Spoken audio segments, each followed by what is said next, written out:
Hi friends, நான் கொஞ்ச நாளாக சொல்லியிருந்தேன்ல மாட்டுப்பால் தான் வாங்கிட்டு இருக்கேன்னு. அதிலேருந்து வந்து டெய்லி ஆடை எடுத்து இந்த மாதிரி சேர்த்து வச்சுருந்தேன்.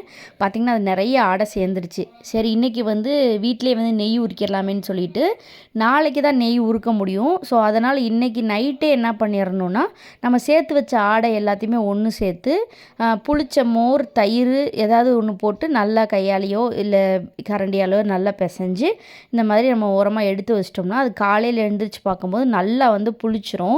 அதுக்கப்புறமா புளிச்சதை வந்து எடுத்து மிக்ஸி ஜார்லேயோ இல்லை வந்து பீட்டர்லேயோ வச்சு நல்லா பீட் பண்ணோம் அப்படின்னா நமக்கு வந்து நிறைய பட்டர் வந்து கிடைக்கும். ஸோ அதை தான் வந்து நம்ம இன்றைக்கி வந்து நெய் உருக்க போகிறோம். ஸோ நைட்டே வந்து பார்த்திங்கன்னா நான் இந்த மாதிரி நல்லாவே மோரை ஊற்றி புளிக்க வச்சுட்டேன். நெக்ஸ்ட் டே வந்து அதை நல்லா ஒரு மிக்சர் ஜாரில் போட்டு இந்த மாதிரி நல்ல ஐஸ் வாட்டர் கீழே ஐஸ் கட்டி இல்லைன்னா ஐஸ் வாட்டர் இது ரெண்டில் ஏதாவது ஒன்று வந்து நல்லா ஊற்றி அதுக்கப்புறமா நீங்கள் மிக்சியில் வந்து பல்ஸ் மோடில் வந்து நீங்கள் அடிச்சிங்க அப்படின்னா உங்களுக்கு வந்து சூப்பராக அப்படியே ஆடை வந்து திரண்டு வந்துடும். அதுக்கப்புறமா அதை எடுத்து நீங்கள் வந்து ஒரு ஐஸ் வாட்டர்லேயோ இல்லை நார்மல் வாட்டர்லேயோ வந்து நீங்கள் போட்டிங்கன்னா நல்ல வெண்ணெய் எல்லாமே வந்து பந்தாக வந்து மிதக்க ஆரம்பிச்சிடும். ஸோ இப்படி தான் வந்து அன்றைக்கி வந்து வெண்ணெய் எடுத்துகிட்டு இருந்தேன். பார்த்திங்கன்னா கொஞ்சம் நிறையாவே வந்து வெண்ணெய் கிடச்சிச்சு. அதை எல்லாத்தையுமே எடுத்து நல்ல ஒரு ஏர்டைட் கண்டெய்னரில் போட்டு ஒரே ஒரு நைட் மட்டும் வந்து நல்லா ஃப்ரீஸ் பண்ணிக்கிட்டேன்.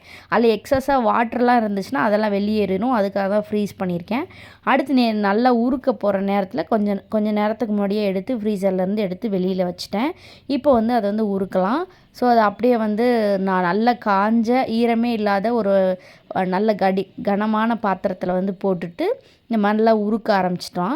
அதுக்கப்புறம் என்னன்னா நுரையா வரும். அதில் இருக்க அந்த பால் வேறு எதாவது ஆடையெல்லாம் இருந்துச்சுன்னா இந்த மாதிரி தான் ஃபஸ்ட்டு நுரை கட்டும். அதுக்கப்புறம் அந்த நுரையெல்லாம் கொஞ்சம் கொஞ்சமாக அடங்க ஆரம்பிச்சிடும். பார்த்திங்கன்னா அப்படியே அப்படி ஒரு கோல்டன் எல்லோ கலரில் வந்து வர ஆரம்பிச்சிருச்சு. இந்த ஸ்டேஜில் வந்து நம்ம முருங்கைக்கீரை வந்து போட்டுக்கலாம். கொஞ்சமாக வந்து ஒரு முருங்கைக்கீரையும் கொஞ்சம் கல்லுப்பும் வந்து நாங்கள் போடுவோம். ஸோ அதனால் கொஞ்சமாக வந்து கல்லுப்பையுமே போட்டுட்டு நல்லா வந்து கொதிக்க விட்டோம்னா இந்த மாதிரி நுரையெல்லாம் அடங்கி இந்த மாதிரி வரும். இதெல்லாம் பார்த்திங்கன்னா கீழே போய் தங்கணும். நல்லா தங்கி ப்ரௌனிஷாக ஆகிற வரைக்குமே நல்லா கொதிக்கணும். ஸோ அதெல்லாமே முடிஞ்சிருச்சு. இப்போ வந்து ஃபைனலாக நெய்யை வந்து வடிகட்டிடலாம். பார்த்திங்கன்னா அப்படியே தகன்னு வீடே அப்படி ஒரு ஸ்மெல்லு. ஸோ இது வந்து குழந்தைங்களுக்கு நம்மளுக்கே வந்து அவ்வளோ நல்லது. இது வந்து ஒரு குட் கொலஸ்ட்ரால். அதனால் இது வந்து எல்லாருமே எடுத்துக்கலாம். நல்லா வந்து ஒரு ஏர்டைட்டான பாட்டிலில் போட்டு ஸ்டோர் பண்ணி வச்சுக்கலாம். அது ரொம்ப நாளைக்கு வரும். 1/2 லிட்டர் நெய் கிட்டத்தட்ட கிடச்சிருக்கு. 1/2 லிட்டரும் அப்புறம் ஒரு 100 கிராம் கிட்ட கிடச்சிருக்குன்னு வைங்களேன். இதுதான் அதில் கடைசியாக கிடச்ச அந்த தக்கை. இதை வந்து குழம்புல போட்டு நம்ம வந்து யூஸ் பண்ணிக்கலாம்.